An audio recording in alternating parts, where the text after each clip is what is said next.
Welcome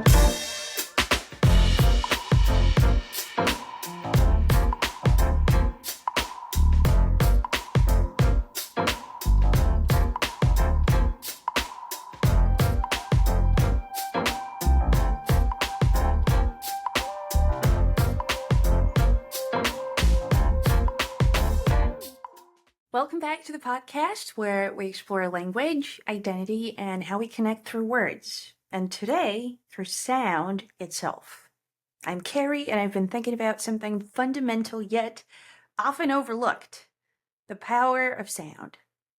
Inspired by Julian Treasure's How to Be Heard, this episode is all about how sound affects us, our bodies, minds, emotions, and even behavior. So let us dive in.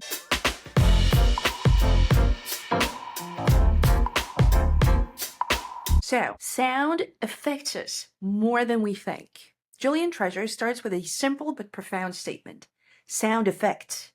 Okay, as in it affects us. It influences us. It's everywhere from the moment that we're born, actually even before that. And how often do we really think about it is the question, right? Today we're going to define sound as vibration that humans can hear. Because that's a tiny, tiny slice of the universe's vibrations. Everything vibrates from subatomic particles to galaxies. And right now, as you're listening to this, your body's vibrating. Sound operates in 4 powerful ways, and I want to talk about each one of them in detail. We got physiological, psychological, cognitive, and behavioral. Let's break them down, shall we?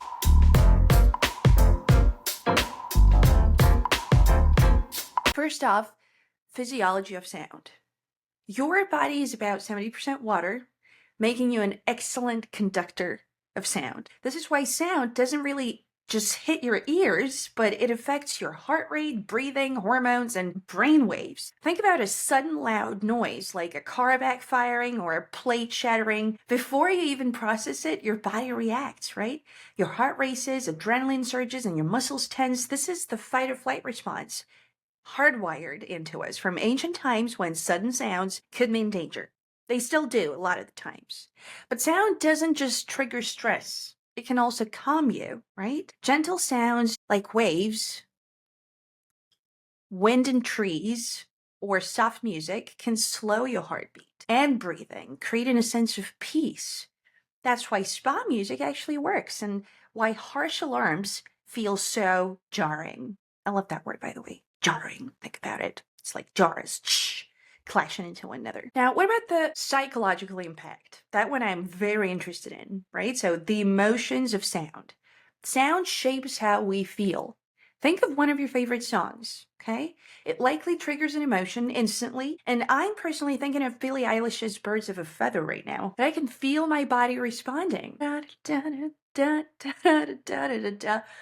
if we were to break it down, music's power comes from elements like this. We got tempo and rhythm, first of all.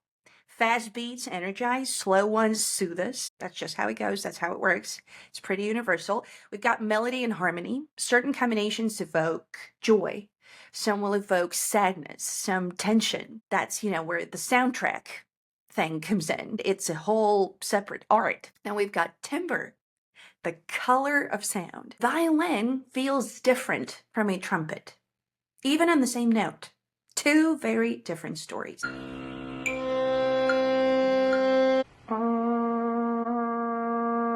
But it's not just music. We can think of birdsong, for instance, and it also has a deep psychological effect. Why is that? Because for thousands of years, birdsong has meant safety. If the birds are singing, no predators are around. That's why we instinctively feel calm when we hear it, even if we don't consciously realize it. A lot of things we don't consciously realize. Now, this is really interesting. The cognitive effects. Because sound shapes how we think. Here's a fun fact. You can't fully understand 2 people talking at once, right? Multitasking is BS. Your brain just doesn't have the bandwidth. In fact, research suggests that we have auditory capacity for about 1.6 conversations at a time. That's why open plan offices can be so distracting. Background chatter competes for your attention, reducing productivity. It's crazy. I could never do that. So what we got is noise doesn't just distract. It drains cognitive resources. So unpredictable sounds like sudden phone rings or loud office equipment, they're especially disruptive.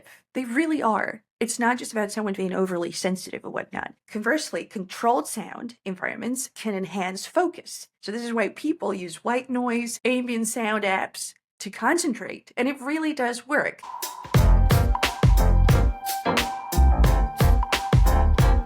Sound will also have behavioral impact. Sound influences behavior in ways that you might not even expect, right? We've got fast music and how, it makes people move and eat faster.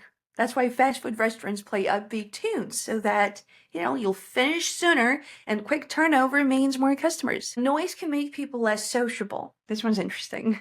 Very interesting to me personally. Loud, chaotic environments discourage interaction, and soothing sounds promote connection. So this is where I go, why? Why all the obnoxiously loud music at American bars? So that we'll drink without talking? Like, what's the point of it? What? Now I have a question for you. Is spoken communication, to you, a linear relationship? Like, how do you picture it? Where does it travel to? From where? How does it go? Up, down, towards something? What happens? Because most people think of communication as a straight line. Someone speaks, someone listens. We got this, we got this. Question is it really that simple? Because Julian Treasure will say to you, no, of course it isn't. It's so much more intriguing than that. Communication isn't linear, it's circular. So the way you listen affects the way I speak, and the way I speak affects the way you listen. And so it goes. It's a dynamic loop. It constantly evolves in real time. So if you think about it, if someone's actively engaged, nodding, and maintaining eye contact, you're more likely to speak with enthusiasm. Well, yeah, and feel like you're being listened to. So if they look distracted, your energy drops. I definitely feel it when that happens. Speaking and listening aren't one-way streets. They're a dance. And if you don't feel like dancing, then the person on the other end of the conversation will definitely notice.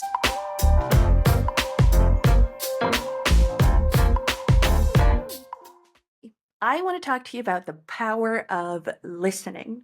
Speaking without listening is a waste of time, really. So you really want to focus on listening alone for a bit.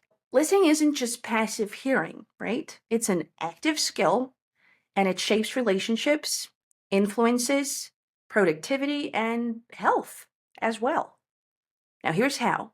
We've got 5 clear benefits. Number 1, listening is supposed to create understanding, right? So Treasure describes listening as the foundation of democracy.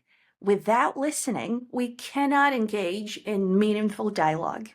We cannot understand different perspectives. We cannot coexist peacefully. This is so relevant today. It's the difference between debate and division. And this is where politically and otherwise canceling people for thinking different, saying something different, well, it's a communicative disaster guaranteed. So we need to stop canceling people. America, stop, okay? Number 2, listening promotes intimacy. True listening requires your full attention, right? The monotask type attention. No distractions, no multitasking. It's rare, and that's what makes it so powerful. So in relationships, feeling heard is fundamental to feeling valued. Guys, listen to your women. Women, listen to your guys. Women to women, men to men, whatever. Now, listening persuades and inspires. That's the 3rd benefit. The best salespeople are the ones who listen, not the ones who talk. So they tune in to understand needs, fears, desires of those they're trying to sell to. This applies beyond sales, naturally. So we got parenting, leadership, friendships, teacher-student relationships, all of it. Number 4, listening improves health. Well, who would have thought? Being aware of the sounds around yourself, you can influence well-being. So recognizing which sounds energize or drain you helps manage stress and do so more effectively. I know that inconsiderate loud talkers at coffee shops, for instance, will have me stressing. So I ought to keep that in mind, really, and think of my own surroundings and recreate my own surroundings if need be. Lastly, we got listening that educates. Active listening opens the door to learning. And as Julian says, it sounds a bit pompous to me on the one hand, but but I like the metaphor of it. Empty yourself of what you know to make room for fresh lessons. So listen so that there'll be more of something that wasn't there before.